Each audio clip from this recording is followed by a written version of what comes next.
Right, one sacred street. Right. Hear ye, hear ye. All be present. Be heard. Who is going to take minutes today? Do I have to?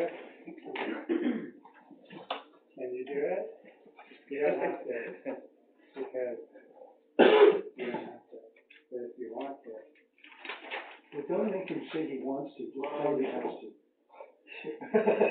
My handwriting actually isn't so good. Okay. Nobody has to read it but you. We won't have you do it then.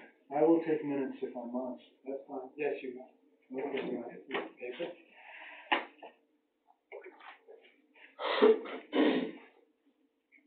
We don't force anyone to do anything.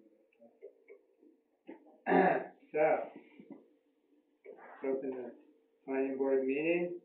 The agenda tonight was one item, and that was the consideration of the Nature's Wilderness conditional use permit application.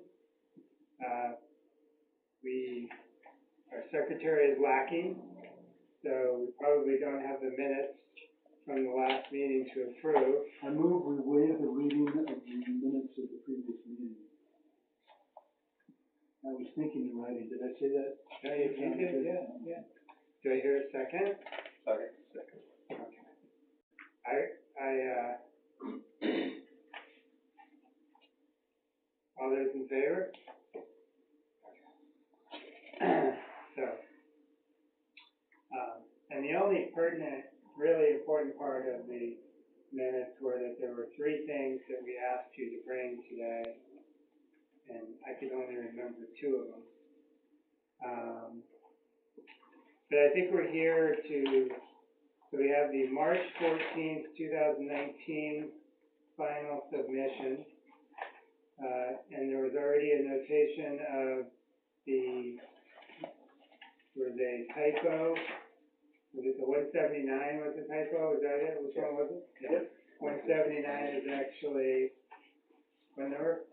157. Okay. And then last time we observed that there were probably three critical missing pieces to even consider completeness. One, this is going from memory, so probably wrong, but hey, nice shirt. I like that shirt. Is that a white shirt that got in with the red? Or? That's an LOB purple. Okay. The first one was an agreement with the town over the town road. So what do we got there? We've been working with David Laurie today a little bit. We had to have it amended slightly. I've attained liability insurance, but I haven't gotten the bond settled yet. Okay. There's some issues that we're working through, so hopefully that's tomorrow taken care of. But That all sound good to you? Sound consistent with your understanding, or is it less firm than that? Okay. We gotta get the bonding issues squared away. Okay. I have the liability. There's two parts. There's a $40,000 bond, and then the coverage, the liability. The liability I do have. Okay. And I think for our purpose, we've got to trust the selectmen are doing whatever they need to do as it relates to the town road. We just need to know that there's an agreement there for completeness sake. I mean, like the contours of it, that's their business, because that's not our purview. That's outside of private land, which is our purview, I think. We have the agreement. It's just that one more key piece. Yeah. Well, it ain't signed until it's signed, right? I mean, so that's one consideration. The other consideration I remember was a evacuation or emergency plan. Yep. We stopped calling it an evacuation plan because the chief of the fire department chief said that he didn't think actually evacuating was the right result. Were you able to put together a written emergency plan? It's not finished because of the snow. Jason Okay. wants to get up there, see the lay of the land, where he's going to have people congregate, were gonna go. Yeah, It was too much to, okay, that's Finalize fine, that. that's fine, that's fine. but it's 100% in the works. You met with Jason last time at the meeting. Yeah, no, that's fine, that's fine. And then the third thing completely escapes me. It was the ACA rules, so there's printed copies right there for everybody. Does everybody have a copy? Or does nobody have a copy? No, Joe's taking notes. I have one copy. Yeah, I know, I like that. You see how I just did that? Saves the town money. There used to So I be did a town get office. one of the with three paper complete. Okay. And so these are rules that you intend to comply with? Yes. A lot of them are what's written down in the CUP application. Yeah. But there's a little bit more in there about flight time and everything else that we have to cover. Okay, but you, That is the rule. It's supposed to go in the ACA campaign. Yeah. right, but so if we incorporate these as rules applicable to your campground, Yep. we In have their no problem entirety. complying to that. okay. And if there's any that don't apply to you because, you know, you don't have trampolines or whatever, you may want to note that, No, that was pretty much, it covered the archery range. There was a big discussion about that. yeah. But no, everything in there we're comfortable with. Okay, okay. Okay, cool. So those are the three things that kind of were holdovers from the last, meeting. I think the next, thing that makes sense to me, unless the board has other desires.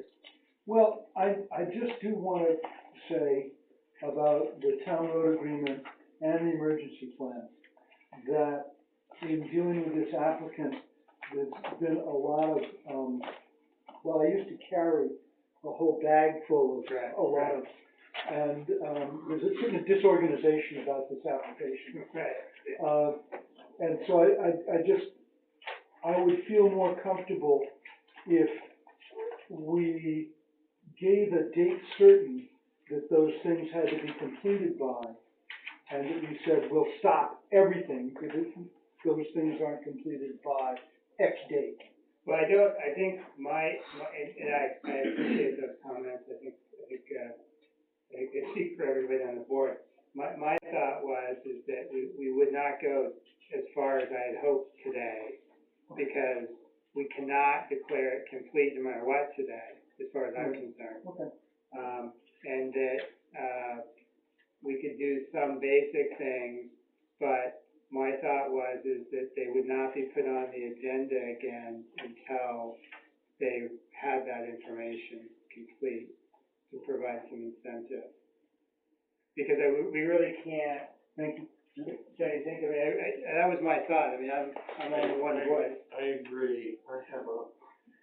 I read the new March 14th one and, have, some questions that I Yeah, we'll talk about those, like yeah. to get clarification on. Okay, yeah, we'll talk about those. I just don't wanna go too far down this application until we have all the documents sitting in front of us. So I think we can have some good discussion today. Yep. And it may inspire you to provide some additional attachments. But I think after today, we'll wait until it's complete. Because it doesn't sound like any of this is unattainable in 2 weeks or a month. And so then, and as I said last time, my preference would be, to the extent that you submit additional information, that it will be attachments to this. So this rules regarding campground will be considered attachment 14, which is the next attachment in line. So they can write 14 on the A14 if you want. Because again, I don't want to change the text anymore, you know, I've done this too many times. And I think it'll help you, frankly. So I think it sounds like we have some questions. I wanted to give the floor first to Lee, to kind of describe where he's at, because we got some parallel things going here. Why don't you describe where you're at in your adventure, and we'll see where we meet up. Sure, thank you very much.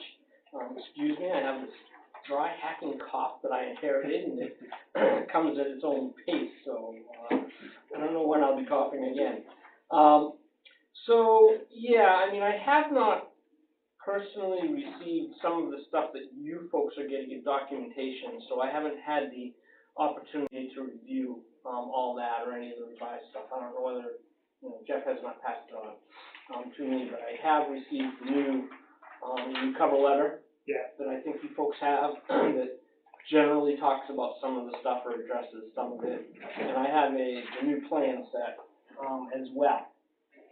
So I have gone through the plan set, and I think based on all the comments and issues that you had seen from me at the previous meeting, and I think in an email to John Whitten after the meeting regarding the issues that I had on the plan, those have been addressed. Okay. So the plan set, I think, is finally in a position of really being able to understand what's going on, and all the things that I thought were missing are there. Okay. I did read through this revised application. There were, I think, 2 things in here that I did raise question to, and they may be answered with some of the supplemental stuff I haven't received. And when you refer to the supplemental stuff, do you mean the attachments 1 through Yes. 13? Yes. Okay. And the ACA rules that you mentioned tonight, those sorts of things. Okay. So, one, I just gotta find it in here, because I marked it. Well, while I'm looking for that, one of the things that I did not see even addressed in the cover letter here, and I know we had a lot of discussion about it last time, was the off-season activities that may occur, or how those would be handled. And so I'm not sure if there's still a plan that's going to be developed for that, or.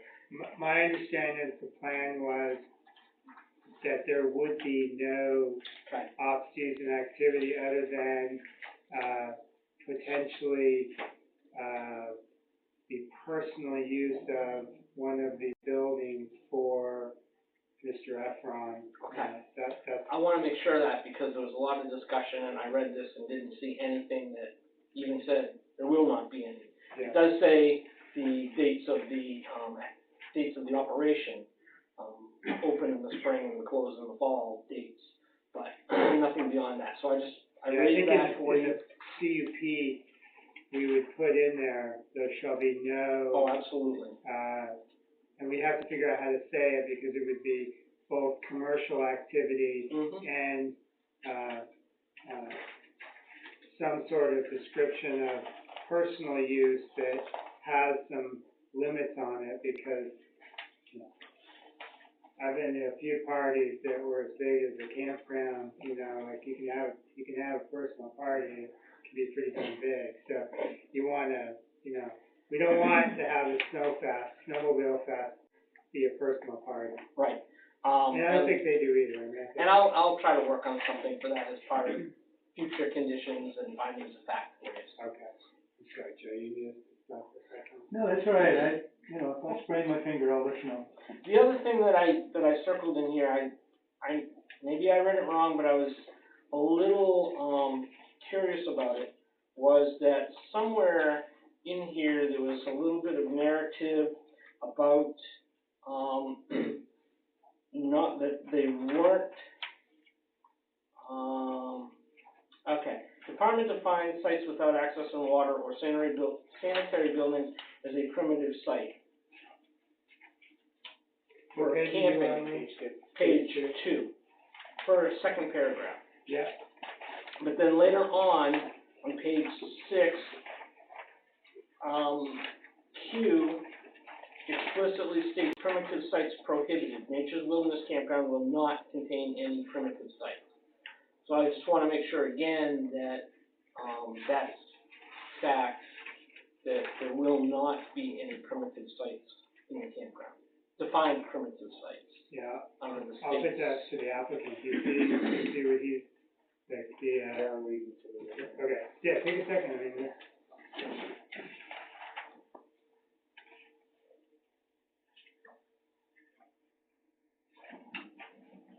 And primitive sites mean tempting sites, you still need restrooms for them. Primitive sites mean, No, nothing, we gotta kinda hike into them, yeah, we'll take Q out, okay?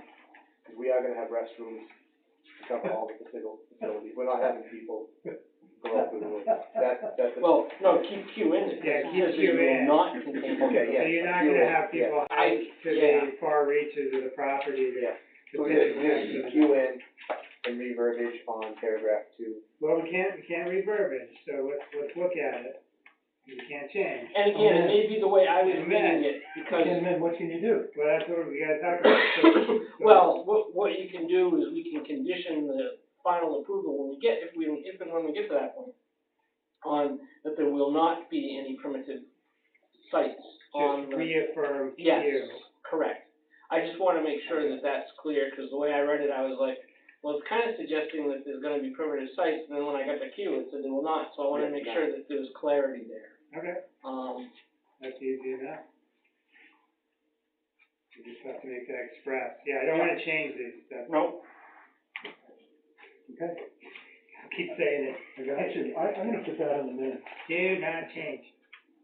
Can I ask, why you don't wanna change anything, if we're trying to move forward? If it changes for the Because we better? can handle everything in the permit versus changing the application.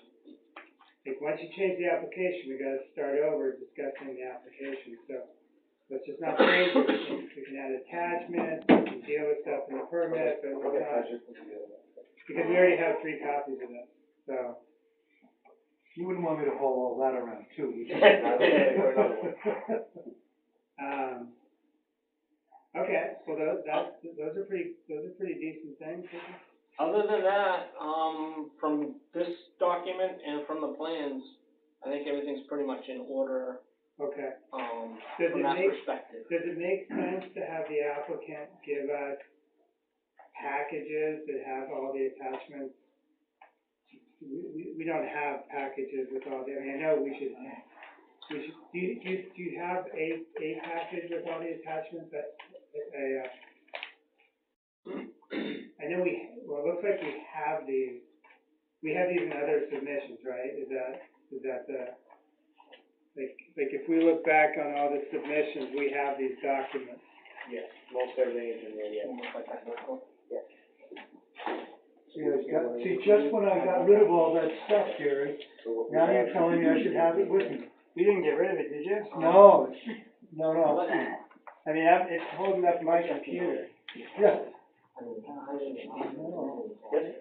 I still have a problem with this application and who is making the application and who owns the campground and who owns the land.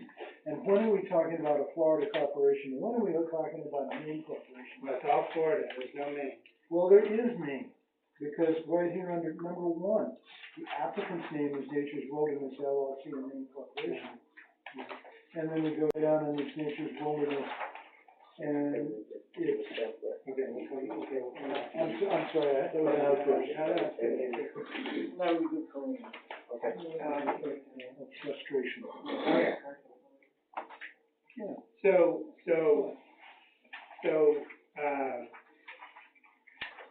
would it be an imposition on the applicant the next time we meet to just bring 6 notebooks with all the attachments in the order here? So, All these attachments are in folders that I gave you before.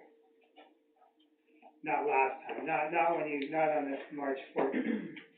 They're in previous applications. The folder from page 1 back is the same, the only thing we changed is the front cover. And what's the day you submitted that?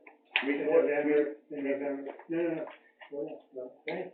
So the notebook that you November? gave us, yeah, okay, so, So all we have to do is the other book that I gave you, I take this out, I put this in, okay, and this is all the same, all the attachments already done. okay. This So- is just a cover letter. Okay, you don't have one of these notebooks, because you weren't on the board, you do, okay. So do you have one of these notebooks? Okay, So, okay, we're good, so I we're can good, take okay. care, I can take all the front cover out in front of attachment number 1. Okay, so, That's the chair.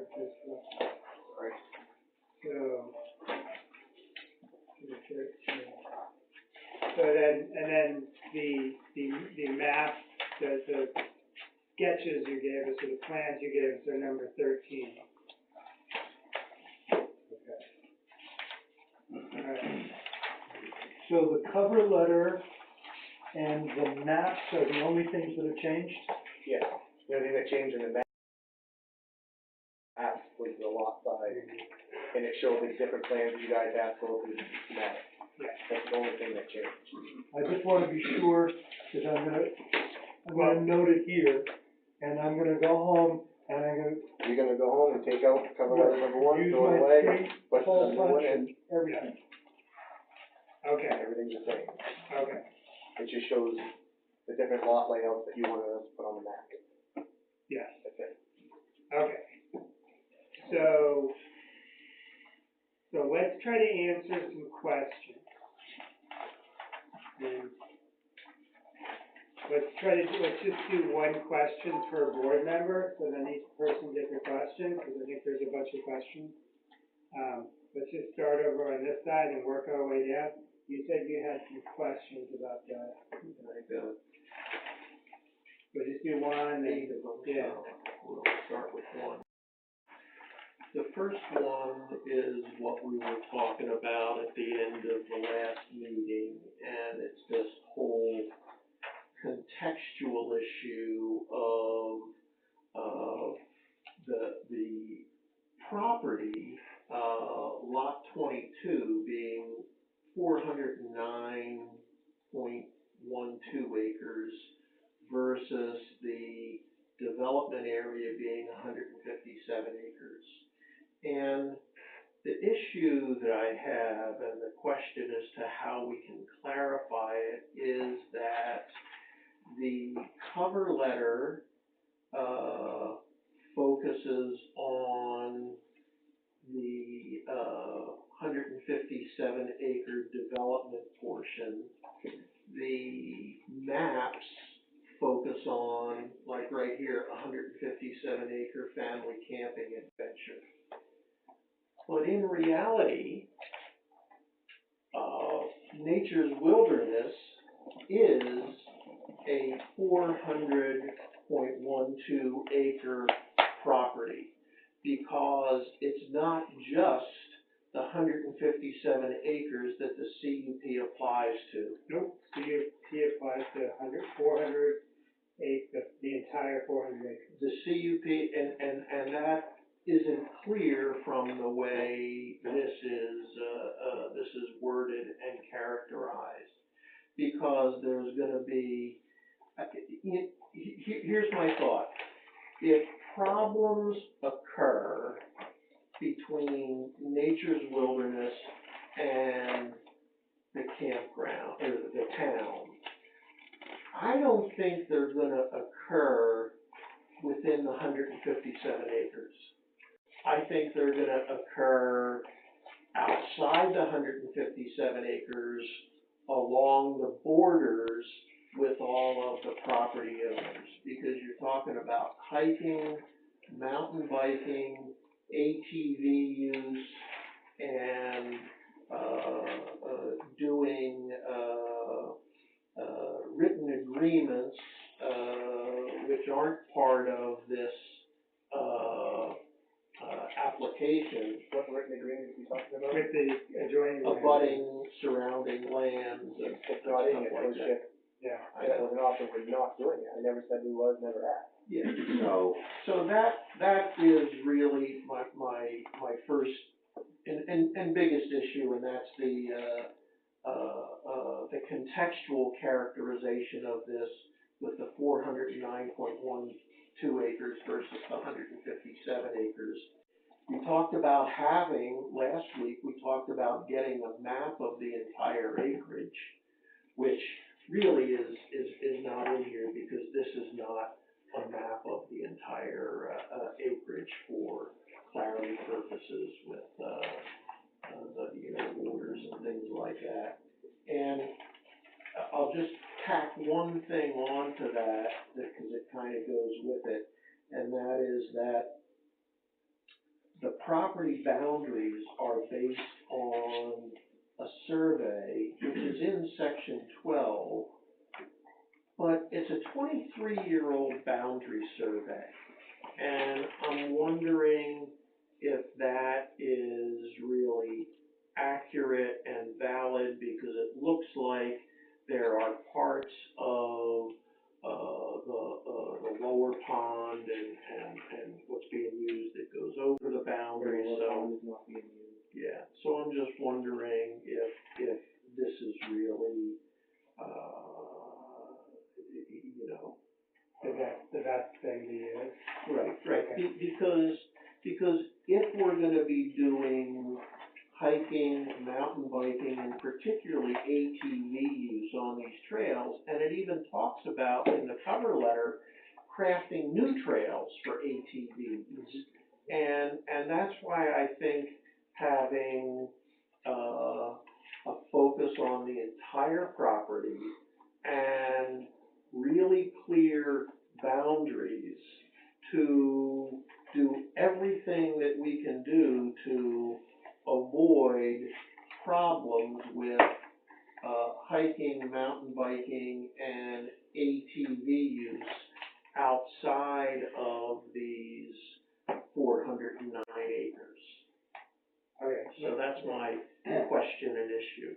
So let me start before the applicant talks. So when we issue a conditional use permit, it's for the entirety of the 400 plus acres. So it would be for the entirety of this piece of property. Okay. And the conditional use permit, if I have my druthers, will include specific requirements for areas on the boundary, like signs saying you're at the end of nature's wilderness, you may not, proceed beyond that private property. Something to that effect. I mean, we don't know exactly what that would, but there will be provisions for the boundary. So I completely agree with your concerns. That's a concern I've had from day one, is how do we keep the activities contained to this property? Right. Both in terms of physical bodies, and in terms of noise, and in terms of light, and in terms of dust, whatever it may be. Well, So I'm in agreement with that. yeah.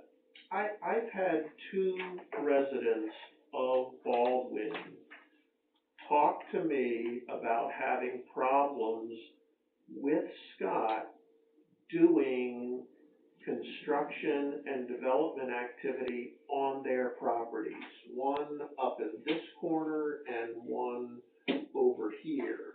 And that shows a proclivity to not respect the property boundaries that are already here, which is why I think this is an important issue. Who said there was encroaching on their property? I'd like to correct that if there is an issue, because we haven't heard anything, we haven't been told anything. It could be hearsay. We can't have my application speculated on hearsay. If somebody spoke up, I'd like a name, so we can remedy that. So, well, you certainly don't have to give names if you don't want to, but if there's a boundary dispute, that's not for us to resolve. So if there's a boundary dispute, that's a private disagreement between two parties. And because there's a boundary dispute, it doesn't mean we can't go forward with the application. It just means that private property owner has to address the boundary dispute with whomever the boundary dispute is. But going back to the 400 versus 157, we asked the applicant very early on to designate that portion of the property that they were going to be moving dirt in. And that's why they're talking about a development area of 157, because that's the area they're gonna be moving dirt. And it was helpful for us to understand how big, if they were gonna use all 400 acres, cut down all the trees, that was a different application than 10 acres of the 400. So, we ended up with 157 acres. But the permit itself applies to the entirety of the property, map 22, lot 7, or lot 7, map 22, whatever it is. And they won't be able to do anything beyond what they receive a permit for in the entirety of the property. That's my intent. I don't know if the board shares that intent, but I think it does. And I think that addresses your concern.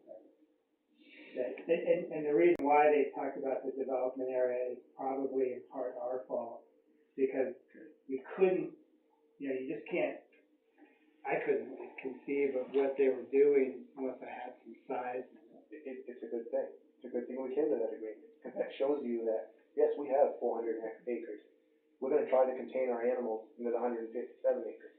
It gives us boundaries for noise, dust, light, if you're concerned with setbacks.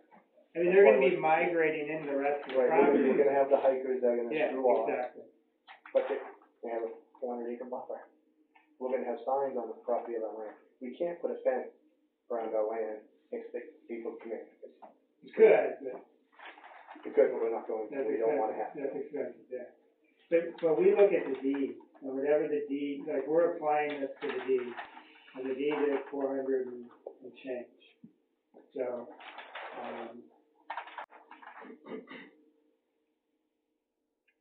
Okay.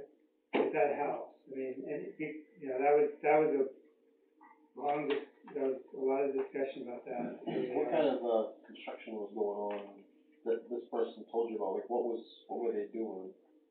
Road, clearing and development, and they had to, go out, and Scott was on a bulldozer, and they had to say, what are you doing here? You're working on my road, and stuff. Road or what lane?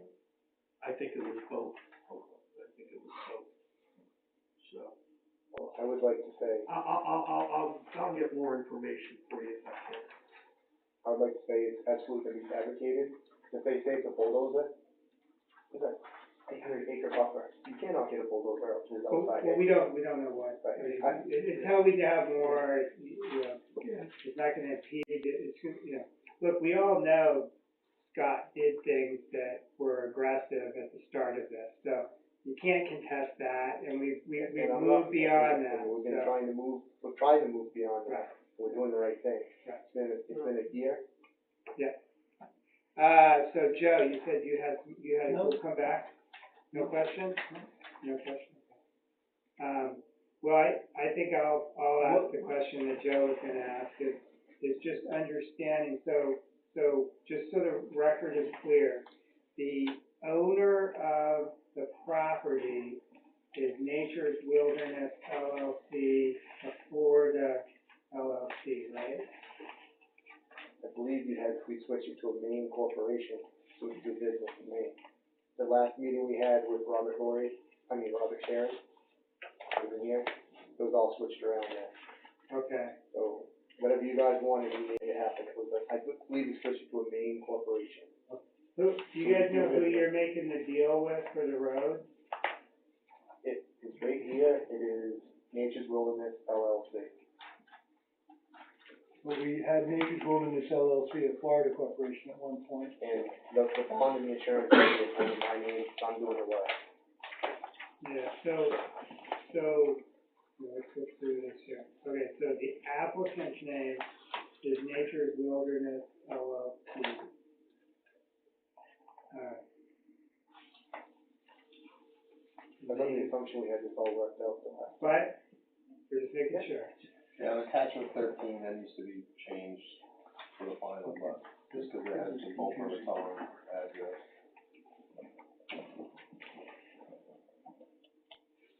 I guess we're calling this attachment 13. Yeah. Okay.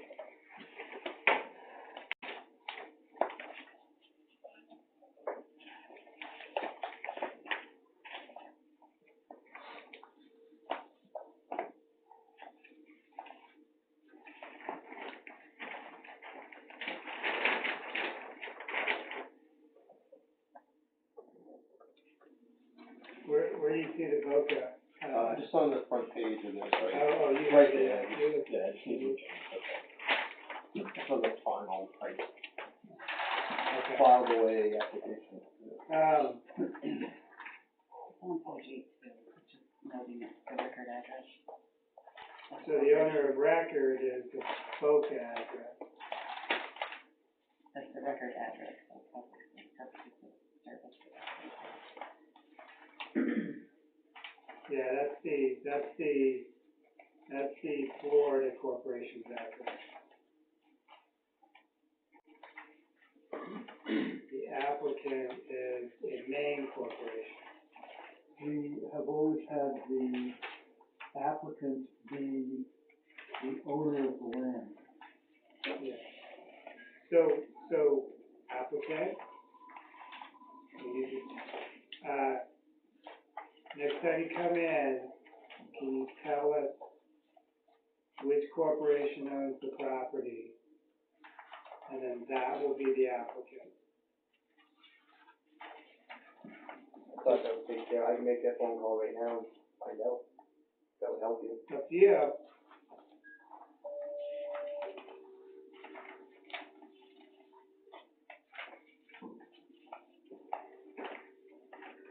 Because there should be another deed if the main corporation owns it, we would have to sell it to the Florida corporation, wouldn't it?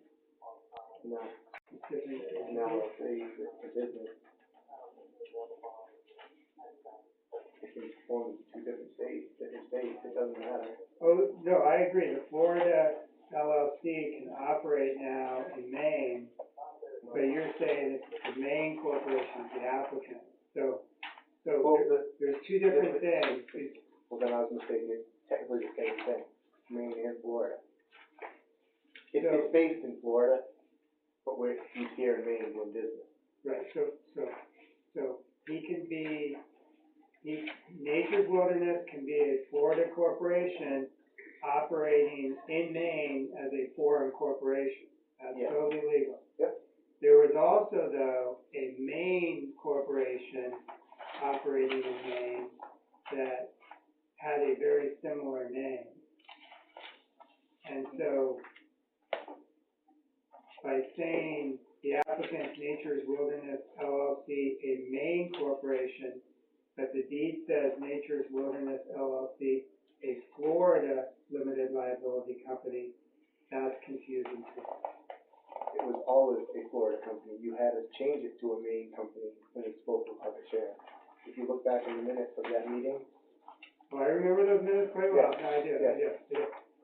it was always a Florida corporation, we changed it to a Maine corporation, because you guys wanted to do that and do business in Maine.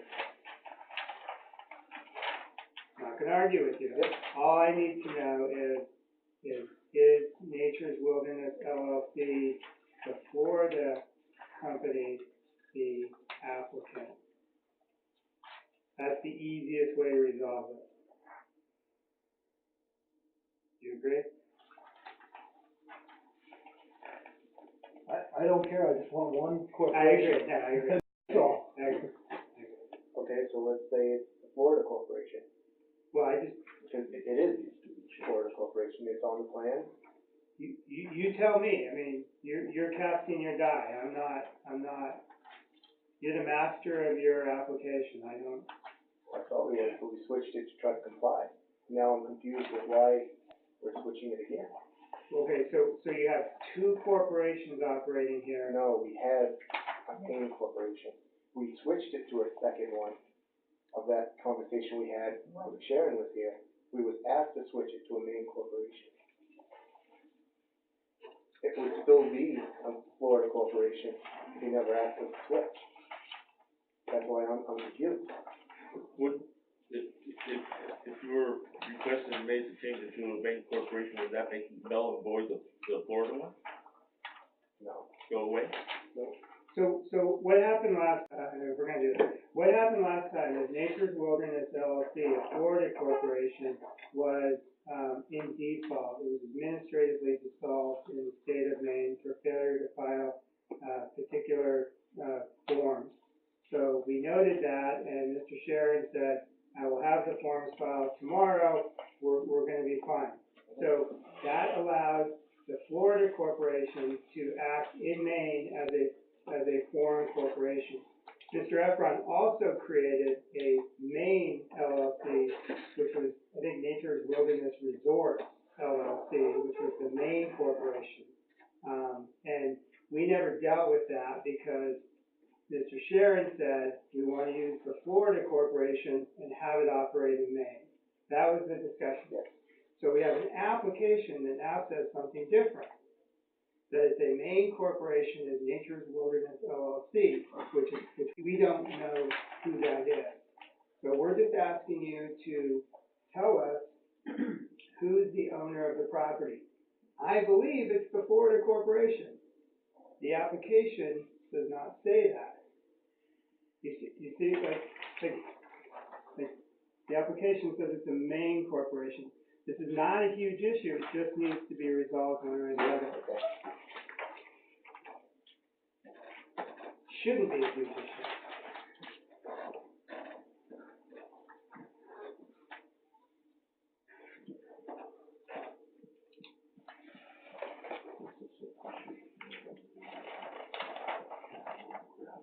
Robert, Gary.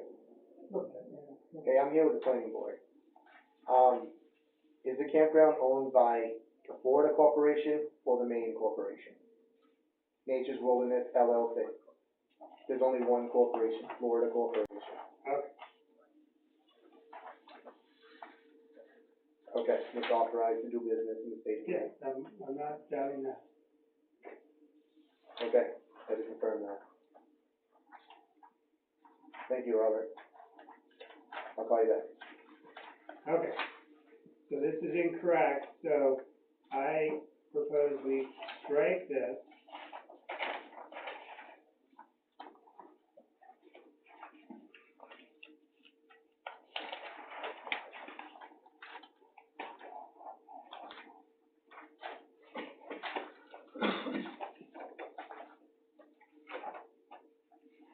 And that's the only place that I'm aware of, it refers to it as a Maine corporation, that it gives different addresses, but that's not inappropriate, so. All right. Does that help, Joe? Yes. Yeah. No, I just saw it as a problem, and apparently, Little confusing, but we worked it out. All right. Sue, do you have any questions? Yes, I do. So last week, or last time you were here, my question was around, the references on page 3, and then there's some 4 and 5 about quiet hours. And, you give a website address, acacamp.org, for some safety regulations. And you said you were gonna bring that today. I actually went on that website and looked those up today, and they look like this. So what you brought today looks like this, so it's not the same thing from the same organization. Can I look at what you have real quick? Sure. I mean, it's from the website that you put in the March 14th That's update. the engineer pulled that right off the highlighted blue right here. Yeah, What he that's printed right. off and rolled it. Yeah. Well, it says ACA, and then it says Department of Health and Human Services. So I'm just wondering, I haven't had time to look through this, but my question went to quiet hours. Is that something on, you're talking about ATD is going to be in operation from 7 a.m. until a half an hour after sunset. I just pulled the sunrise and sunset charts for summertime, see about what times we're talking. So I just don't know what the quiet hours might be, if that's something you actually propose to use. If they're in here somewhere, maybe you could point me in that direction if I could find them, but, even the ACA ones that I pulled up, it didn't really have anything on there giving guidance around quiet hours.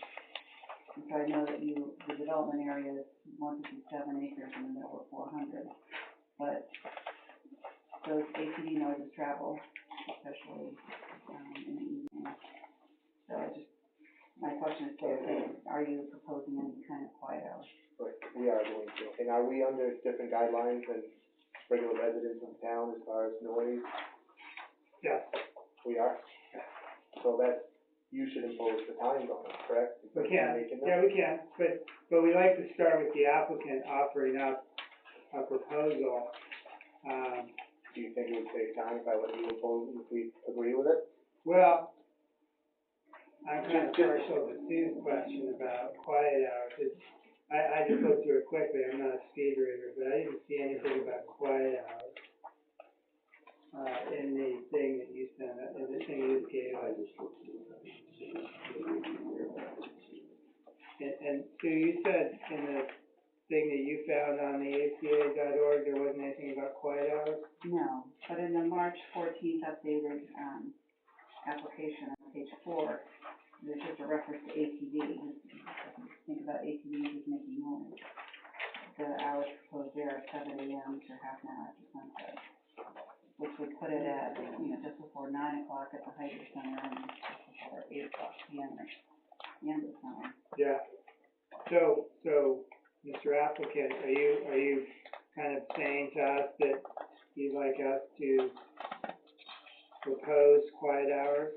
I would go by the rules that were in there, which did say half an hour after, before sunset, and 7 AM. So that's in your application. Yeah, that's in the application for the ATVs on 4. Yep.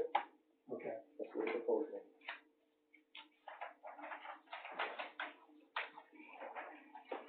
So the quiet hours, just so the records are clear. On Quiet. ATV. So what else, what other hours are you proposing for quiet hours on anything else? Or do you want us to walk through that in the permit? I post on ATV. Right. Yeah. Is there any other quiet hour restrictions you're thinking of? It's not a loaded question. No, It looks to me like everything's a trick. You mean like, just as an example, quiet hours being what time is the fire is going out and people. We haven't even defined it We're yet. just talking about ATVs right now. I think the problem Well, is, yeah. go ahead, Lee, I'm sorry. Well, no, I was gonna say, I think that's where some of the confusion's coming for him is if we're just focusing on ATVs, Yeah. that's fine, but I think he's hearing something different, so look, yes, just focus on the ATVs. So, Yeah, I wasn't focusing on ATVs, No, neither other than was I. that was evidence of some timeframe that had already been set up. if I could, address this just on ATVs, I think the problem is that if I'm going down Marston Pond Road or through the woods on an ATV going putt, putt, putt, putt, putt, putt, that might be considerably different than 20 ATVs doing mud drags. And we've seen that Nature's Wilderness has done stuff with racing. There's snowmobiles, yes, but ATVs, snowmobiles. How long are we gonna keep going on what has been done? Well, We're asking, we've agreed to, if we're gonna have an event, we're gonna proceed and talk with you guys before that.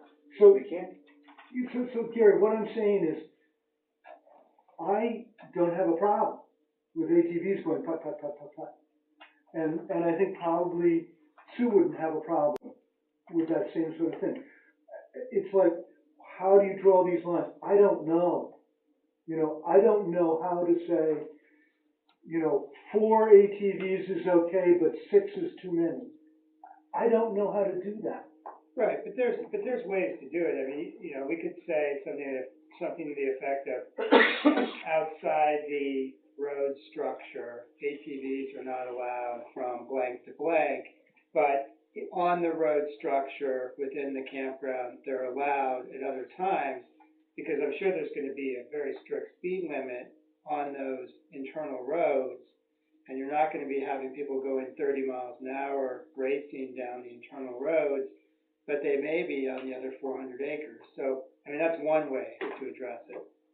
Whether that's perfect or not, I don't know, but it's also gonna be some self-selection, and there aren't gonna get any campers if there's ATVs going around at 1 o'clock in the morning. Who wants to stay there? Besides people going around at 1 in the morning. Let me see if I can find any information on decibel readings ATVs versus other types of things so that you can equate that to some, excuse me, Right. to some other noise volume that we may be more familiar with, and then work around that. Yeah, no, I mean, think that's where we're This going. isn't getting approved tonight, so No, I think there's that's some where we're time going. here. But I think the quiet time is a great question. And something we're gonna have to come back to each time we talk about this. The bigger issue with that's gonna be enforcement. It's one thing to set those hours, and in all fairness, you can't expect, well, you can expect, but you know that there are people that are gonna be there that are gonna do it unless a campground owner or someone is on site and says, you need to stop. And if anybody off-site hears them, they're gonna be calling either your code officer or the local sheriff's department and complaining about it, and by the time they get there, that noise is gone. So, we can regulate it to death. I mean, I think you do need to set those parameters, but understand that later on there's gonna be an enforcement issue that's gonna pop up. Right, no, I get it. Yeah. I get it. All right, did that answer enough to that Okay, question? that's a follow-up question, because I was going to talk about enforcement. And I think last time we were here, you mentioned something about, or maybe it was just in conversation about how many people would be on duty for the campground in the overnight hours. I can't remember if you said it was one person or two persons. I'm just wondering if that's something that's within our purview to say that, or for you to offer up that we'll have at least, seems to me, the two people, or I don't know Right. about operating campgrounds, but to actually make it possible that there could be enforcement. There's always gonna be somebody, Is it like one person for the entire campground or? at least one, that's all I can say, there's at least gonna be one person 24 hours a day watching the place. If there's a stipulation or regulation that says we have to have 2, 3, we'll adhere to them. But I'm saying there will be at least one 24/7. Yeah, I would be opposed to dictating how the campground complies, just that they have to comply. Because they may need 10, and if we say 2, maybe they only provide 2. I'd rather have the standards and they have to meet those standards. Believe it or not, there will be some common sense used up there, so we will have somebody on site. As long as you're there, Gary, as long as you're there.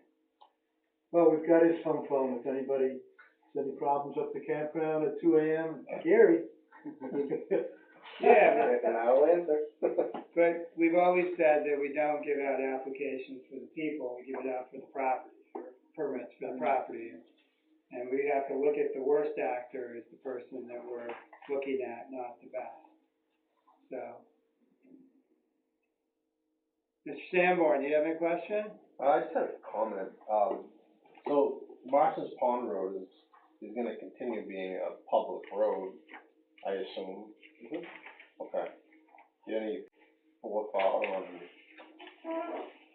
trying to keep people, any thoughts? I mean, I haven't seen the site, it's been a long time since I've been up there.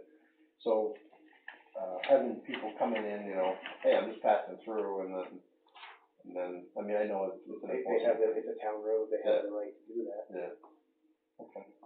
I'm not trying to sound sarcastic. No, I'm trying to think of how you would deal with it. Obviously, Acres of Wildlife, it's kind of a dead end, whereas that road's gonna go all the way through to the other end, so. If they have to go up a road to get into our campground, there's gonna be a gate, not a gate, there is a gate we can use, we're not gonna lock it. Yeah, The shack at the end is gonna be staff personnel, yeah. but people going up and down the road, we can't police that, Right. we have to police that. So Town road. people will still be able to, anytime they want. There's people up there right now, I got cameras up, I Yeah. put phones across the roads, it's muddy, they drive right through.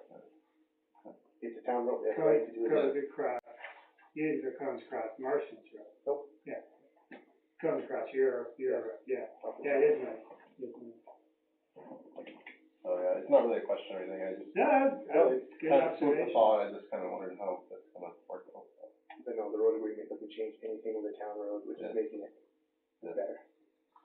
Another question? Yeah. Okay. So I read the, traffic study, by William Bray of Traffic Solutions, and I read through it enough to see that, the campground got, straight A's, with, basically saying there's not gonna be any problems or anything. The only thing I didn't understand was the definition of vehicles, because it seemed like in the traffic study, they were just talking about volume and the number of trips and counts, things like that, and it seemed like they were talking about automobiles with volume, and if that's the case, I have some real reservations about the traffic impact study, because we're not talking about automobiles at Nature's Wilderness. We're talking about Class A, B, and C RVs, travel trailers, and fifth wheels. And it didn't look to me like the, traffic study, took into consideration the huge lumbering nature of all these RVs, travel trailers, and fifth wheels. It looked like the whole thing was done based on automobiles. That would be a question for the traffic study, but I know it was based on everything, campers, trailers, RVs, so they also did a body count on site. So they know it's a campground, they did it for a trailer, I know they did, but that's the question you'll have to address with the traffic study. Okay. But yeah, no, obviously they know it's a campground, they looked at it like that, they looked at turning radius, everything. Well, maybe I missed it, and I guess we'll have to ask them. The change of verbiage from automobiles, trailers, slash RVs. It needs to make sure that, they're considering the logistical difficulties of two, 45, 50-foot, Everything is based on 8 foot 6, which is proper for going up and down the road. All the campers comply to the 8 foot 6. So whether it be a vehicle or a camper, still the same way. Still has the same camping capacity. Yeah, it's not so much width as it is manageability and speed of getting out of the way and making turns and And things that's what like I that. study took into consideration, integrated, so what, they went up with it, they took care of that. So you can, I guess when we come to the open meeting, I think we're gonna have to have the traffic engineer here as well. Yeah, I think you know. And I think we're planning on doing that. Okay. So that's just one thing I wanted to make sure that was really being taken into consideration. Yeah, there are, passenger car equivalents. I know they use that for tractor trailer trucks, for example. I don't know, I haven't been in those books for a while, but tractor trailer trucks, for example, have a passenger equivalent of, I wanna say 2 or 3 vehicles. Not in length or anything like that, but if you're counting numbers of vehicles on the road, there's a passenger vehicle equivalent. I haven't seen the whole packet booklet, which I will get, so I have not seen Mr. Bray's study. Yeah. I'm familiar with his work in other areas, so I will need to take a look at it. In your opinion, he's pretty in depth, but he knows what he's doing. Well, I mean, what I will say is that he's an engineer, he has to put his stamp on the document, and so the information needs to be accurate, but everybody has a different way of looking at things, and it's just a matter of making sure that it's looked at, in a way, at least from my perspective, that I'm gonna agree with him or not agree with him. You don't always agree with any engineer all the time, so. Right. He needs to approach it as we're having a campground, not. Correct. It needs to be approved for convention. Correct.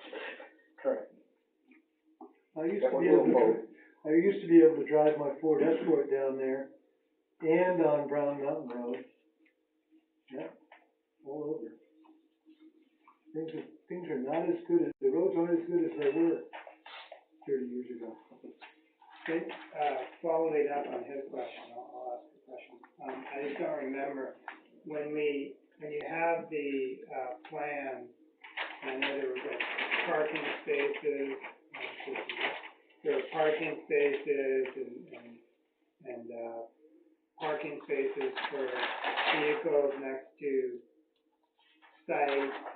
Were those, I know there's some parking spaces in front of the, like where the store is gonna be and that. Were those created with fifth wheels and, you know, large RVs in mind? Like is, The big parking area they're showing is for the parking staging of sorts to get to your site. The parking spots are only for vehicles. okay, and That's what it shows in the plan. It shows 60, that was a numeration that the engineer came up with that he needed. But it shows pass-through, loop-around areas. okay, but the parking, those parking spaces are vehicle spaces. Yes. And then are all the parking spots next to any type of camping area able to be used by an RV? So like if it's, No, and if that's what it shows in the plan, it's RV site. We had that labeled in the key for you. Tenting site, cabin site, and it shows on the plan, it shows parking. so this is where I'm going. So if somebody comes and says, I want a tent site, but is driving an RV, The RV goes to an RV site. okay, so You don't they'd take be an RV. prohibited from going any place but Absolutely. an RV site. Yes. Even if they have a truck as large as Matt's? Truck, I mean, like It's only a 6-foot a pickup truck. A pickup truck Okay. that, you know, that goes on for Extend 3 miles. Yeah, That you with the could- dualies. You could drive by car into it, you know. It's still a parking space. Okay, that's helpful. I hadn't thought of that until he said. Joe, do you have as we go down there? No, I really, no, I don't, Sue, do you have another question? No, I think I'm okay. Okay. Matthew? You're all set? Dr. Matt? You have another question?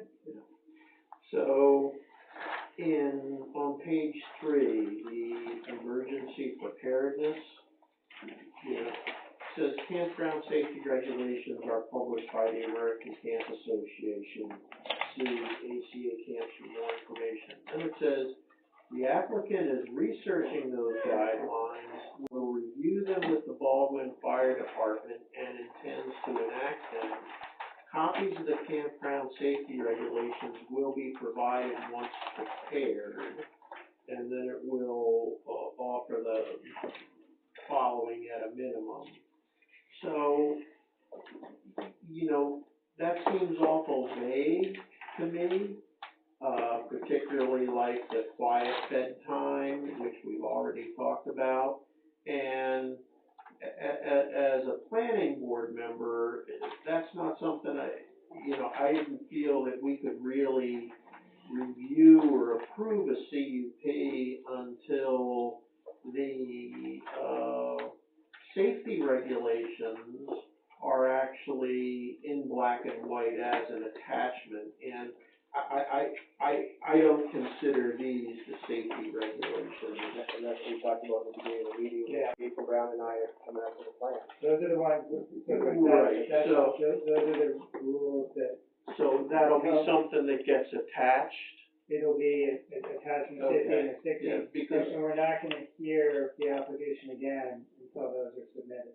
Right, okay, because, this was just too vague, so I agree. if this will be fulfilled and clarified so that we have something delineated Yeah. and can evaluate Yeah. it, then that'll be okay. I agree, I totally agree. So, I've been to a lot of campgrounds, and I've never been to one, I mean, even the archery shoots I go to, they have defined, quiet times. And it's not just for ATVs, it's so that people can go to bed and go to sleep, particularly when they're there with kids, by like 10 o'clock or 11 o'clock. So there's something that really says, there's no partying or carousing or sitting around a campfire, things like that, after 10 o'clock or 11 o'clock or something like that. So that's what I'm not specifying a time, but I would recommend that Nature's Wilderness have something, cast in concrete like that. We've already talked about That that. you- that you Yeah, could have. definitely, look for that. Do you actually have agreements between the campground and, abutting landowners? On the road, yeah. Yeah, I think he's talking about the ATV section. Yeah, so I'm talking about item G. I have not All- used anybody else's land, no. All hiking, biking, and equestrian use will be limited to campground property and abutting surrounding lands, blah, blah, blah. Landowner may be created and amended from time to time, and, if you have agreements with abutting landowners, I would think that they should be incorporated in this. This isn't something that I would wanna leave open-ended. So we talked a little bit about this before, and I'm not sure the board was of one mind as to how to approach this.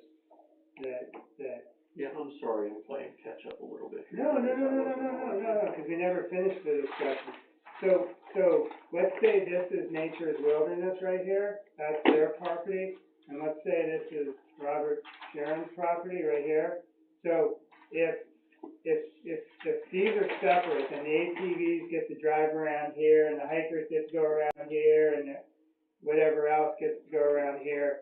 But let's say that a neighboring landowner like Mr. Sharon wants to put his property with the campground so the ATVers can go through both of them, right? Right? You see what I'm doing here? CUP, I would think. So the question is, the CUP that we're approving is for Nature's Wilderness, not for Mr. Sharon's property. I just used him because he said he owned the property next to it, or contiguous property. I don't mean to pick on him. So the question is if we approve this application, I think we're approving it for just this parcel of property, 400 and change property. But what happens if this person wants to come in and play? Do we have to have an application from that person? And do they have to come in and get a permit to allow ATVs to ride around on their property as a commercial use? Yes. Yeah, I would think so. I mean, it's That's just separate. a written agreement. Don't have any right to do it unless they got written permission from the landlord. Well, let's say they have written permission. Mr. Sharon says to Nature's Wilderness, your land is my land is your land, whatever your campers wanna do on my land, you're golden. Technically, they gotta have written permission in that on them. So they have written permission, everybody that comes in gets a permission slip signed by Mr. Sharon. But we're not asking you to use anybody else's property though. We're not there yet, I'm just, so what's the consensus of the board? Would the commercial activity on the adjoining property also have to have a conditional use permit? It's a commercial use. So Yes. Would that be, even though they're not making any money on it though? They're not asking a fee for that, Mr. Sharon is asking a fee, would Beside that the be point. I considered think- commercial? We don't know, maybe they are paying Mr. Sharon, we don't know. Yeah. And the other thing too is you're talking about newer butters, so you kinda have to go through that process again, because, alright, Mr. Sharon's property has an abutter on the other side of it. Right, we have to protect that, we have to So then protect you have that to go about through it. that, yeah. I guess I I would mean, this is kinda, say two things. One is, if his ATVers are going beyond the scope of the 157 acres. Right. If Nature's Wilderness ATVers are going, they're going to, we know that already. They're going to go beyond that 150. All of map So, yeah, let 7, lot 22. 409.12 me keep acres. going. Yeah. Let me keep I going. just wanna make sure we're on the same page. Yep. Okay. So, what you're approving, like you said, is the 157 acre conditional use permit. 400 acre conditional use permit. You know, okay, so you're gonna approve the whole 400 acres, We are, okay? Development area of 157. right. Development area 157. The question is, if you're approving the conditional use for all 400 acres, then that basically will give him permission to use the ATVs on all 400 acres. That's correct. If you limit it to the 157, then anything beyond that would need to come back to you folks for an amended conditional use permit.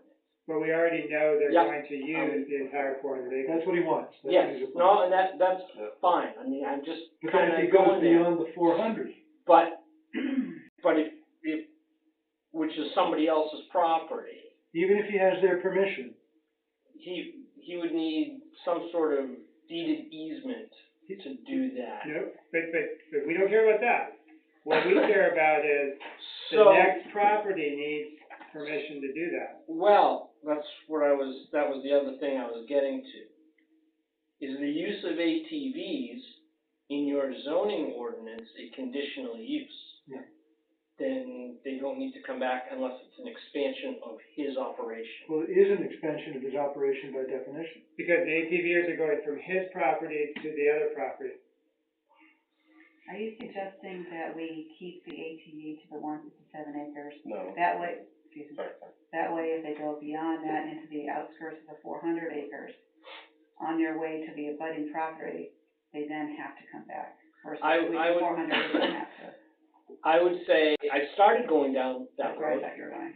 but I would say that if his conditional use permit is for 400 acres, then the ATV use is limited to that 400 acres. I agree. If it expands beyond that, then you've got one of two things going on. One is an amended conditional use permit that would need to come back in with the other landowner's permission to seek that. Oh, I see. So if he crosses over the border, the act of crossing over the border is in and of itself a change in the conditional use permit. Oh, I see. Correct. Interesting. And then we could also then put restrictions on the other property. Correct. Okay. Correct. I mean, if it becomes a, if it's a one-time thing, it's an enforcement issue or a civil matter between the two abutting landowners. But if it becomes a regular thing that's permitted or allowed, it's an expansion of that conditional use permit for this operation, where he needs to come back in and get additional approvals to allow that to happen on the next parcel. See, and here's the intent.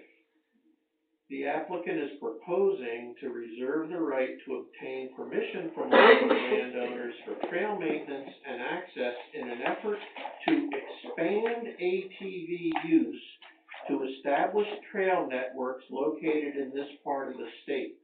All trails, existing and proposed, are to be mapped and property/use limits clearly posted on the trails.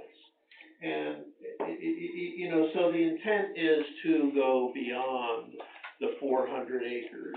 And I think that as part of the CUP, we should have a map of the existing, and if there are any proposed trails that should be part of this, so we see what the, where the activity is and where it's going. I would say just the opposite, but in support. I would say that we, in the CUP, put a box around the 400 acres and say nothing can go outside. Because we don't have any landowner asking to have a commercial, an adjoining landowner asking to have a complementary use to the CUP. As long as the ATV use in these trails, as long as that issue, this is not something that I think should be left so loosey-goosey and open-ended. I totally agree. Right, for the purposes of this permit and this approval, yes, it should be contained. It's that box. However, I'm gonna throw this out there, it's on the side, since you're talking about that. I am the planner, for the town of Waterboro. I mean, I maintain an office there and the whole bit. Waterboro is looking at ATVs totally differently, in the sense that they see it as an economic development driver for their town. Mhm. And we just drafted an ATV ordinance that allows on-road, use on any town ways. Which goes, it's not the scope of a campground or anything of that sort. This goes far beyond that and allows ATV use pretty much anywhere in town. There's also an active ATV, group in town that has certain rules, responsibilities, respect of people's property, et cetera, and, they're like a snowmobile club. Right. And they maintain the trails. They've got a trail system throughout their whole town, and on-road. That certainly wouldn't be a conditional use permit, but that is a separate animal, that could eventually occur here in your town. if And I think ATVs having good neighbors who Right. have that ATV, that focusing that ATV on this place, having good neighbors, I mean, you could Right, certainly see that building out, but we don't have that yet, no, so. but for the purposes of this permit, I would suggest containing. borders, yeah. Yes. And then if they wanna go beyond the borders, we have to address it in a different way. Correct. An expansion of the use to pierce the borders into somebody else's property, even if permission or no permission. So, it says park amenities and services limited to paying guests, this is on page 5, and then it says, note, ATVs will not be rented to campers. And I just wanted to understand then,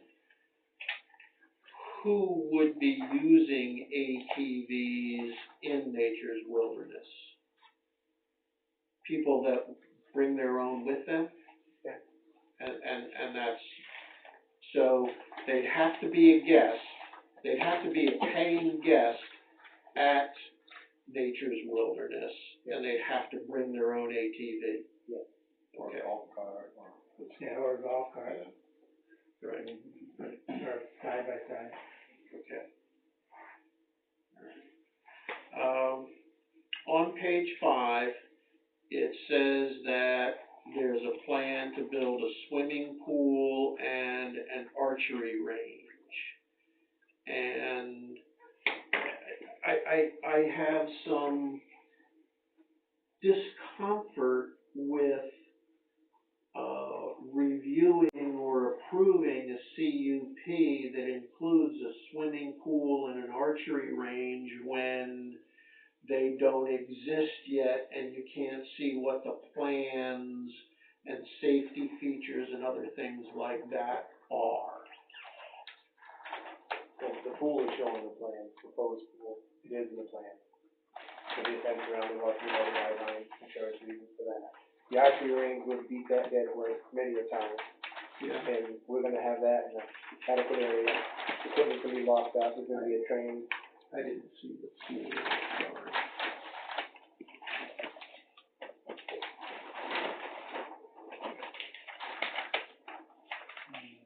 And it's not on this one now. It's always been there, it's always been right here.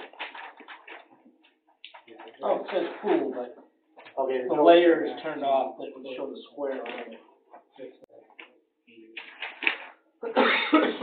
Maybe we didn't put a line around it, we don't wanna show scale, but it is proposed to go right there, it's always been on the plan. Pool area. That's not gonna cut it. Well, but, you know, the We don't conditional know use the size of permit, the needs if there's particular things that we're concerned about, if it's fencing, when he's saying fencing, you could put in there, the pool area must have adequate fencing. It's just that, you know, our job is to make sure that the citizenry of Baldwin are adequately protected. We've gotta look out for the people of Baldwin and the resources.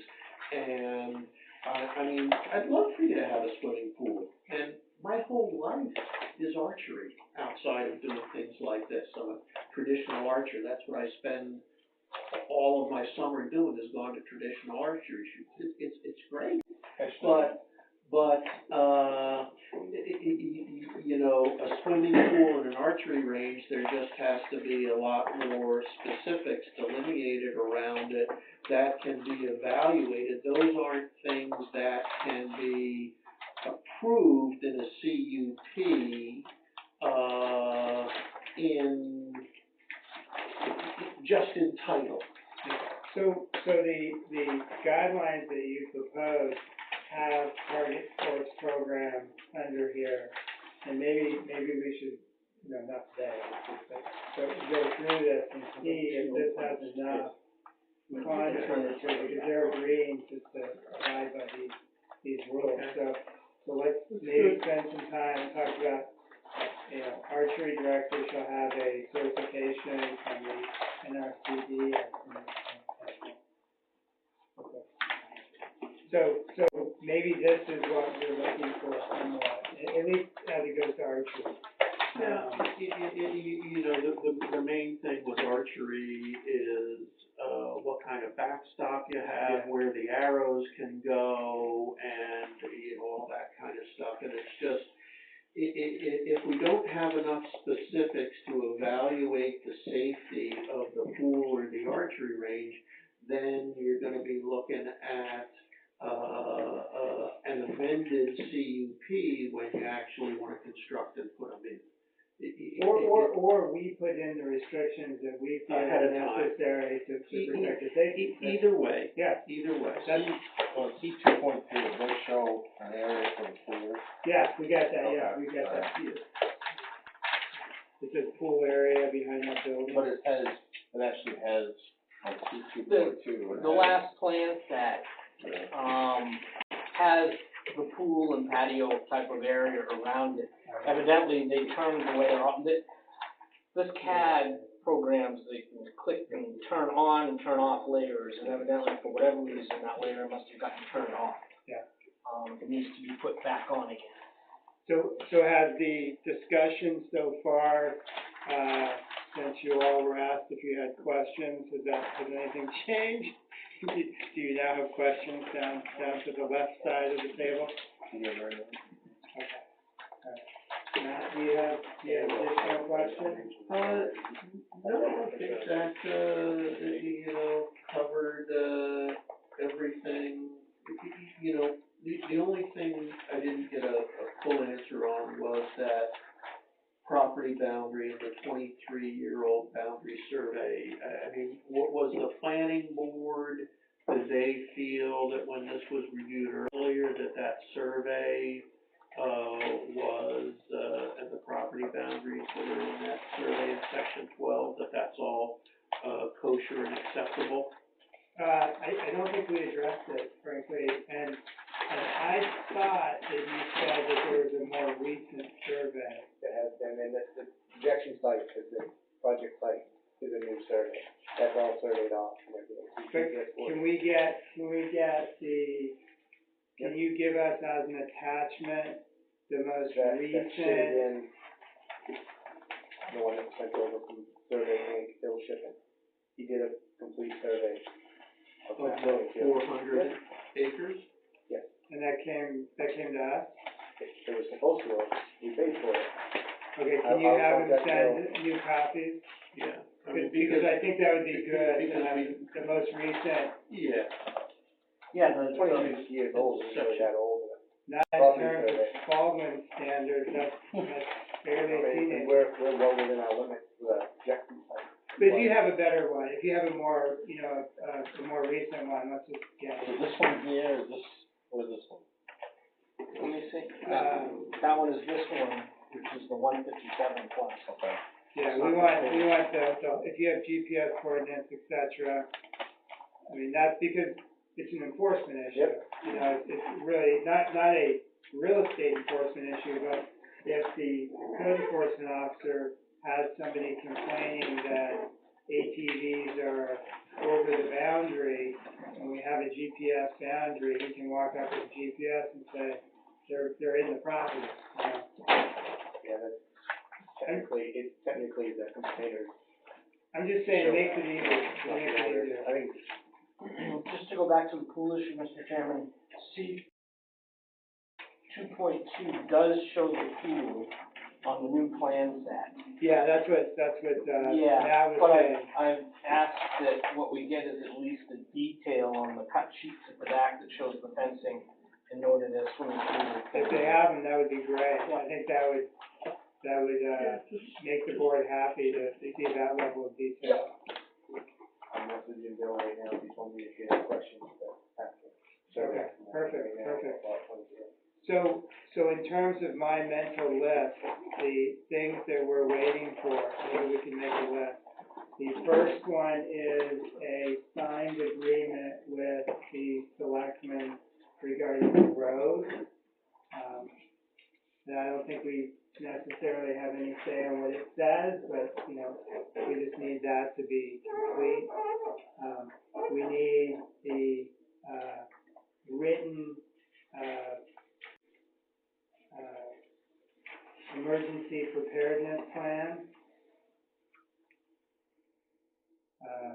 That, and I would ask that that be signed off by the Baldwin Fire Chief, And so. he's preparing it, so Yeah, we will yeah. sign off. Yeah,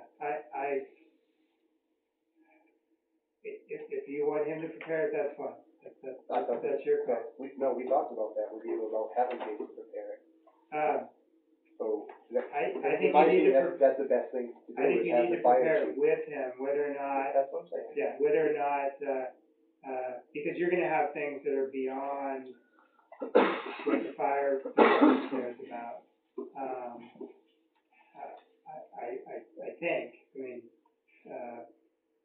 but I'll leave that to you. I'm just saying we need that as another item for this to smell like it's complete. What does complete smell? We'll never know. Right now, it may be, what is that with the Swedish, the rotten fish that the Swedish, Lutfisk. I think another thing that we're, looking to have is, so we just talked about it, we just have to jump out of order, is the, most recent survey of the, map 22 lot 7, or is it? Opposite, Yeah. Map 7 lot 22.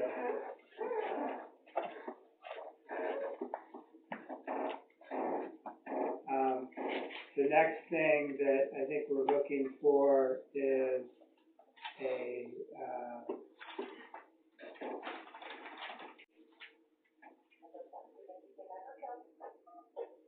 well, if you want to give proposed quiet times for the property, which would include the quiet times, and you can stand on what's in the application, but quiet times for ATV use, and quiet times for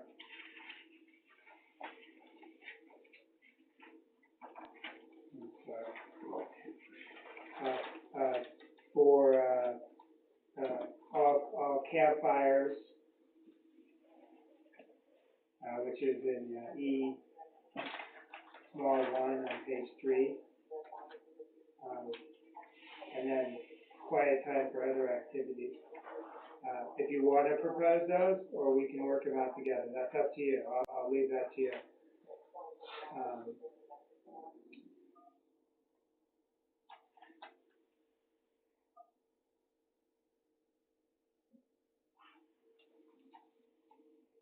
And then was there anything else, Joe, looking back through? I'm sorry.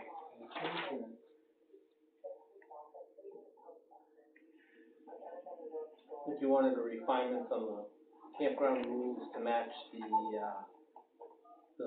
ACA rules. Well, we're just gonna he's adopting these as his rules. Okay. Did we want details on the archery range and the pool? So let me ask the applicant, so Lee said that you have a graphic of the more detail on the pool. Is that something that you can provide instead of us talking about it in theory? I mean, I can propose in a fence, you know, a Yeah, fence that's supposed to be there for insurance reasons. The square footage, we haven't applied for a permit yet, we're not sure what we're gonna ask for. Yeah, no, I don't think the square footage, I think just the basic, Design of what we propose. the Yeah, that's no fence, problem. what, you know, the fencing, Chain link fence, 4 uh, feet tall. yeah, night security, you know, where you lock it at night, that kind of thing, right? I think just some basic, if you could provide detail on the swimming pool. So on the archery, and I apologize to the applicant, because we've gone back and forth on this. Matt is by far probably the most knowledgeable about archery.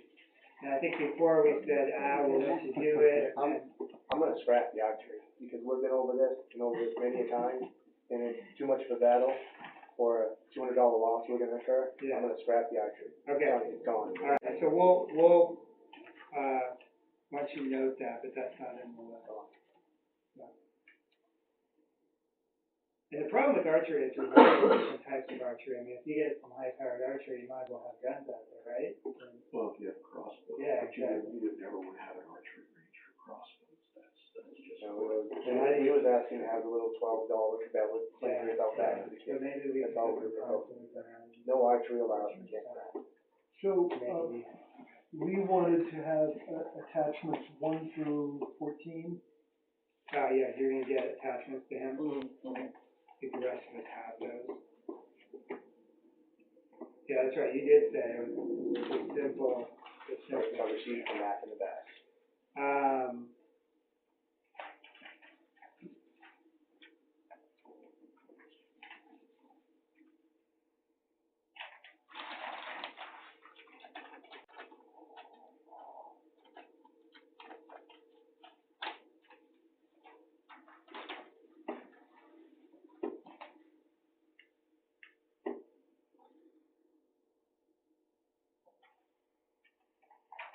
No, that's it, that I can see. Okay, I mean, I think we're whittling this down very nicely.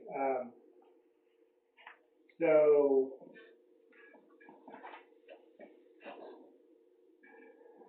do you have that list? Yep. So it's, I- yeah. Alright, so it looks like six items, one of which is really just getting the 1 through 14 to leave. If you can,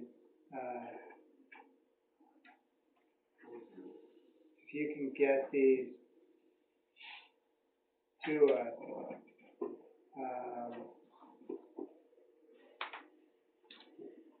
then I think we can, you know, look at this application as to determine whether it's complete. I mean, I think that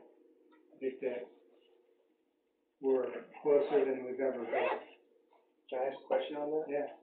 I was under the assumption that the last meeting that we're here, we discussed very little, but we were under the thing that I was gonna come back this meeting, with the 3 things taken care of, we was gonna talk about accepting it. Yeah, we may have, had you I had thought the we were- 3. Had you brought the 3, we may have been able to do that, but you didn't have the 3. Well, But you don't have, like, don't, What, I'm gonna tell you, one of them was amended today, because there was some issues on it, no big deal.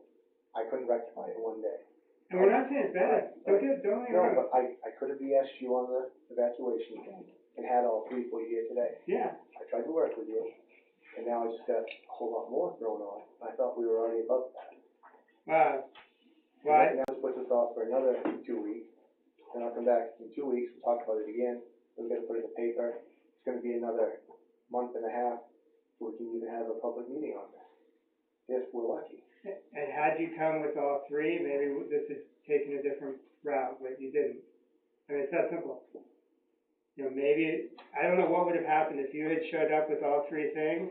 I don't know what would have happened. I really don't. I'm not BSing you, I just don't know. You didn't, so what we did is we walked through it, and none of these, in my opinion, should be an impediment to getting this done within 2 weeks, but that's on you. I can't create these documents, I can't make the deal with the town. So, in 2 weeks, every one of these questions right here answered, we're gonna have at that meeting, a yes or no, it's accepted, we're gonna talk about it again and come up with more? Or should we have continuing meetings tonight? Jerry, you know, you're doing very well. I mean, remember the bag? Yep. Remember the full bag? So, don't think of this as we've been going on forever. Okay? I'm over that. Okay. You've got a complex project, Absolutely, not denying it. and I really don't think the board is being unreasonable. I mean, you know, when you step back and look at it, the board's not being unreasonable. We're trying to line all the ducks out. You gotta go in front of the public. You'd rather we line these ducks up now. Believe me. This is a much better way of doing things. If you wanted to go into this just unprepared, then things could go on forever. In a sense, we're doing you a favor. I think we're being very methodical about this and being quite reasonable. And, you know, had you had all three things, I think you may have had some basis to come back and say, what are we doing? But you didn't. So, I mean, you can't really come back at us and say, what are you doing? And none of this is,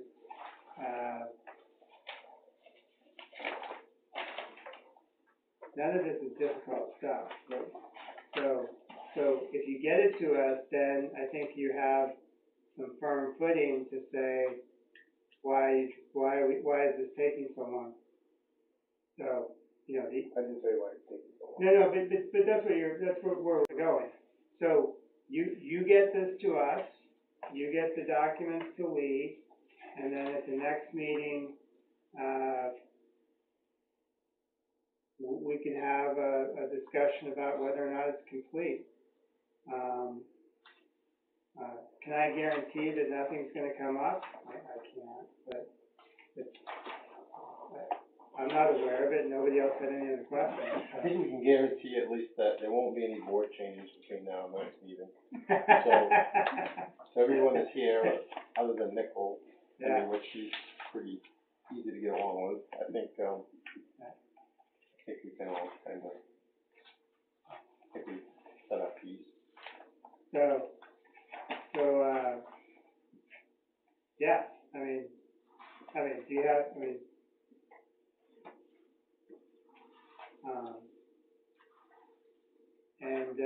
so we'll, if you can get the documents to us, prior to, 3 days before the meeting, which is the deadline for the agenda, then I'll put you on the agenda. If I don't have the documents, then you're not gonna be put on the agenda. So if you don't have an agreement with the town, you're not on the agenda. If you don't have your emergency preparedness plan submitted, you're not on the agenda. Most recent survey, that needs to be, I assume that's a decent sized document, that needs to be in the town office, but you don't have to mail it to me, it needs to be in the town office. You or somebody in the town office can confirm to me that it's here, and we're good. If there isn't a recent survey, how come we can't go off the 23-year-old one? Well, you just told me there was, so if there's I not, said I assumed there was supposed to be. Whatever survey they're willing to go with. A 23-year-old survey is not very old. No. Not as far as boundary surveys go. No. If there is an updated one, I will have that to you 3 days before the next meeting.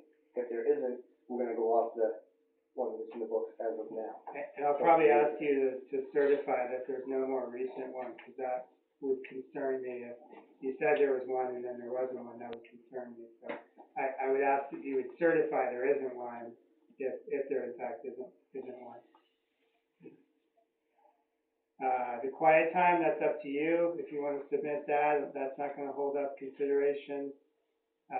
more detail, I'd like it, it'll speed things up, but that's not gonna hold up consideration. Attachments to lead does need to be done in order to, have consideration. So,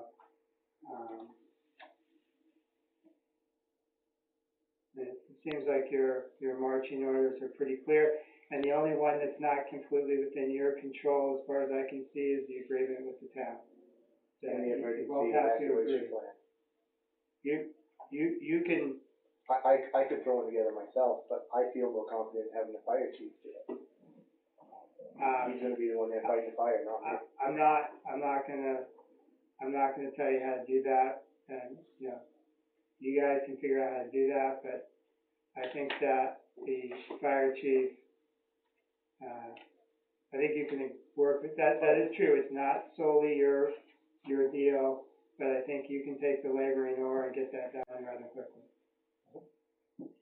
So, and I assume that the town's pretty darn close to making a deal, so I don't think that's gonna hold it up. If I could say, I think that when it comes to a public hearing, the quiet time is gonna be the issue. The ATVs and quiet time, and also Lee has said he will be able to put something together about drag racing, or whatever you wanna call it. Loud engines, lots of them. I'll see what I can dig up on decibel information so that we know how loud I those think engines it's are in people relation gathering to other together things. too. Correct. Gatherings, Yeah. especially off-season gatherings. There's no option. No, I've seen it. We've already discussed that. Not even as a private friends of the We're owner gonna figure out a way to cap that, so But- it's not large groups. whatever, you know, you think about this too. I'm asking you to think about it too. Not because, I mean, I'm not imposing anything on you right here. I'm trying to give you some friendly advice as somebody who's sat here and seen the room full of people. And this is the issue, right? This is the issue. I think you'd be well served to propose quiet times and detailed safety issues, but we won't hold up the application. I just think you're gonna lose more time than you think you're gonna get. It'll take us a day just to deal with that on its own unless you propose it. I know you can't tell me a quiet time, but what would you recommend? What would make you guys feel comfortable? I don't have any, I seriously, I haven't put my thinking cap on about that, so. 10 or 11 o'clock, depending on what you're talking about. Talking about ATVs, or you're talking about the campground itself? So we're gonna have to define both. Right. Let's move with that. My personal opinion would be the ATV time you set out would be a good time that shouldn't concern anybody. And what Matt alluded to is 10, 11 as a drop dead, no activity days. You know, what I'd Fires out. be concerned with is your closest neighbors, you know, particularly any neighbors that have, kids or anything. You probably just wanna have a dialogue with them and make sure that, you understand what their perspectives and needs are. And I'm going over this issue, I'm sorry to bring up something that maybe you, do you plan to ever have any live music? Or even loud outside recorded music, speakers blasting the Rolling Stones at 2:00 I in the wouldn't call morning? it speakers blasting, but we may, down the road, look to have a band there or something like that. Yeah, we talked about Most that. campgrounds. We raised that, yeah. Yeah, no, I just wonder if that Normal isn't procedure. something that we ought to think about, that's all. Yeah, yeah. And if you said that, we're gonna have to approach and let the town know, the planning board know that we're gonna have a band on July 4th, blah, blah, blah, correct? We definitely talked about how to do, exterior music performances. We talked about that maybe 3 meetings ago, and Well, what I'm thinking about, David, is if you have a curfew, a noise curfew at 9:00, and you know, with a drop dead, no campfire, nobody, you know, doing anything at all, curfew of 10:00, and a band,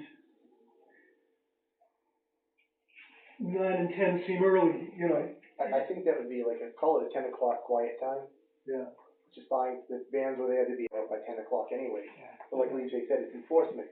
If Mr. Smith is over there having a nice quiet campfire with his kids, he's not bothering anybody, You stayed up to 11? big deal. oh, yeah. No, Quiet time is 10 o'clock. Yeah.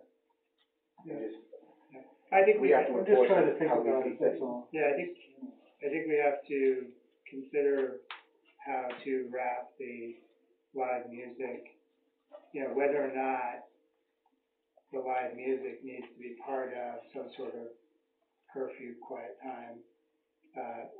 Or if the scale of what he's talking about is such that, you know, potentially it's not going to reach a decibel level at the border that should be concerning to us as the planning board. Yeah, well, I know, I just, you know, thinking about it, there have been times when there was somebody, I don't know where he was, maybe he was even in Cornish, who 1 or 2 summers used to like to play his bass guitar at night, and boy, could you hear it, because there was no other noise. It wasn't a matter of decibels. You know, it's just that there's no other noise. Other than this guy playing his bass guitar. Well, I think that's what close neighbors are gonna be talking about, that noise carries at night. Yeah. And so, my personal opinion, I kind of like what Joe proposed, which is 9 o'clock, no noise, 10 o'clock, you know, sort of a drop dead campfire. I mean, that would keep it down. I think that would satisfy a lot of people, maybe not everybody, but. Right. I think most live events and stuff like that usually start at 7 o'clock or so, and they usually, you know, I mean, you get a campground, a bunch of kids, you're not gonna be blaring heavy metal music at 10 o'clock at night, I wouldn't think. You'd have some complaints from the customers, let's put it that way.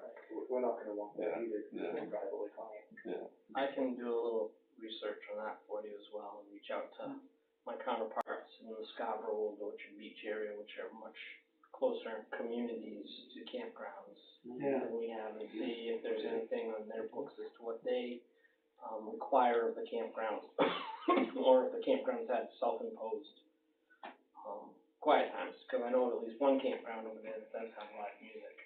Right. And it's very close to a residential area, so. Yeah, I mean, it's not uncommon. It's just a question of Understood. size and character. Yeah. Now, this campground over here has, adult weekend. And that doesn't mean X-rated, it means drinking. Yeah, of course.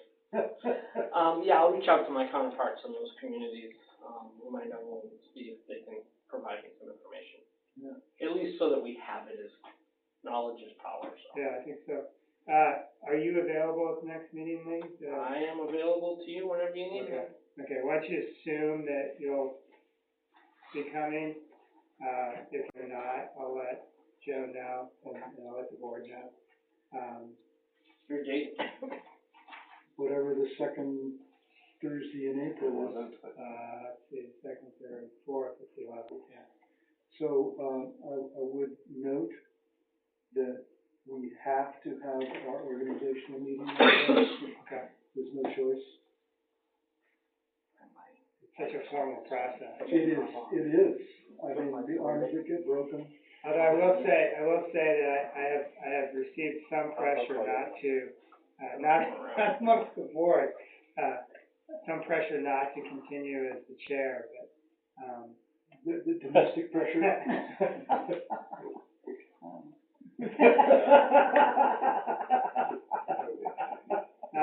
Wait a minute, that's not fair, look at me. I'm out 3 to 4 nights a week, I don't have a whole life. But I am too, unfortunately, but,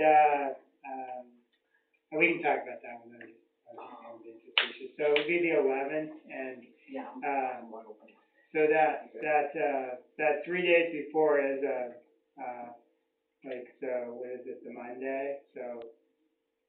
we need to- 11th, yeah, Monday the 8th. Yeah, we need to communicate, by Monday, I need to know what's going on, and that what's been received. If the town office gets anything, let me know, and then Lee, your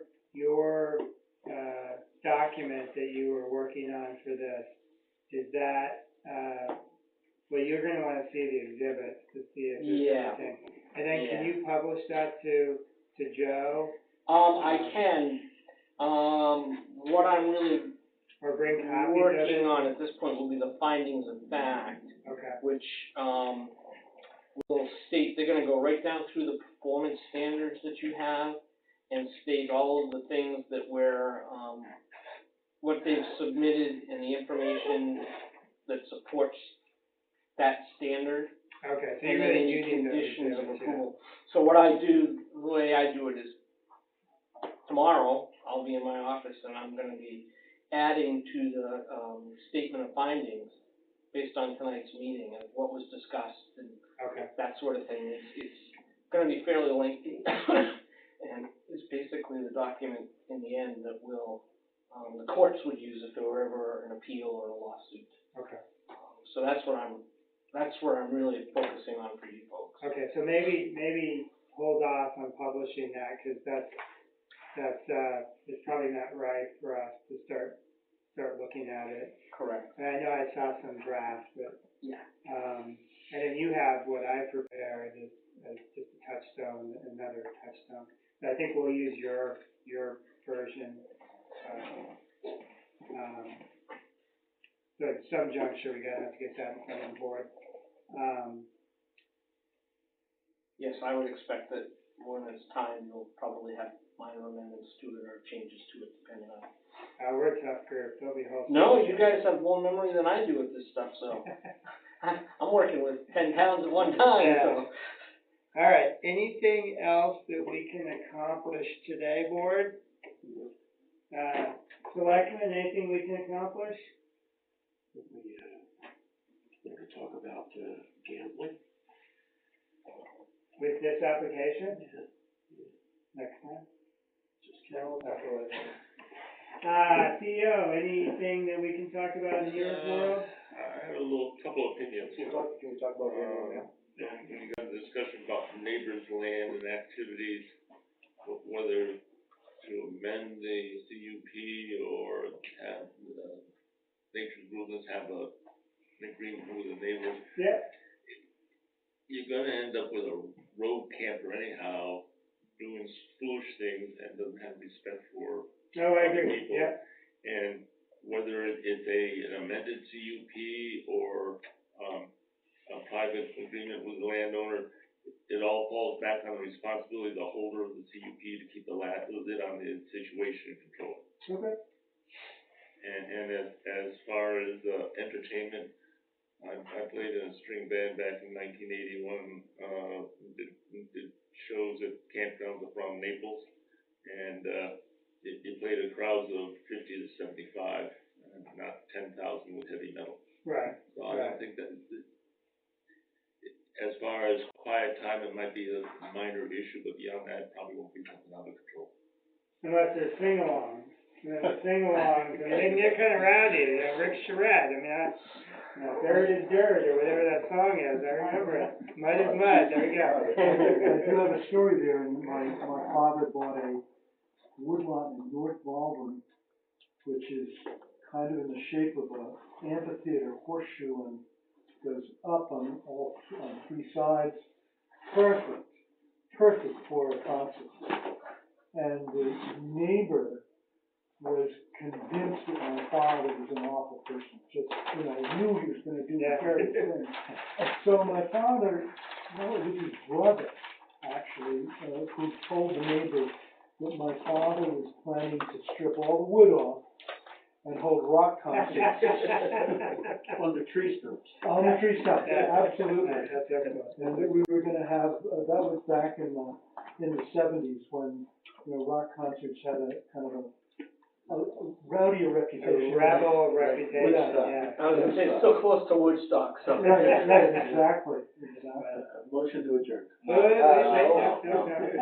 brought up gambling, let's talk about that. Applicant, do you have? Oh, you're serious about that?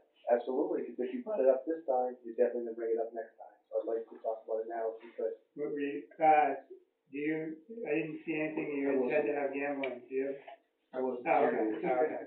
He was being facetious. That was, Bingo, you do bingo, that's Well, fine. Mr. Efron is known to be a pretty solid I gambler. could have Texas Hold'em training instead of an archery course. No, we're good, but that was, Lee, anything that we can do on your, okay. Nope, we're good. Anything that you need from us? Okay, all right. Well, I think, while this wasn't as fun as I hoped, we certainly got some stuff accomplished. I know, I'm getting tired. All right, I'll recognize the motion to adjourn. Second. All in favor? Good to go.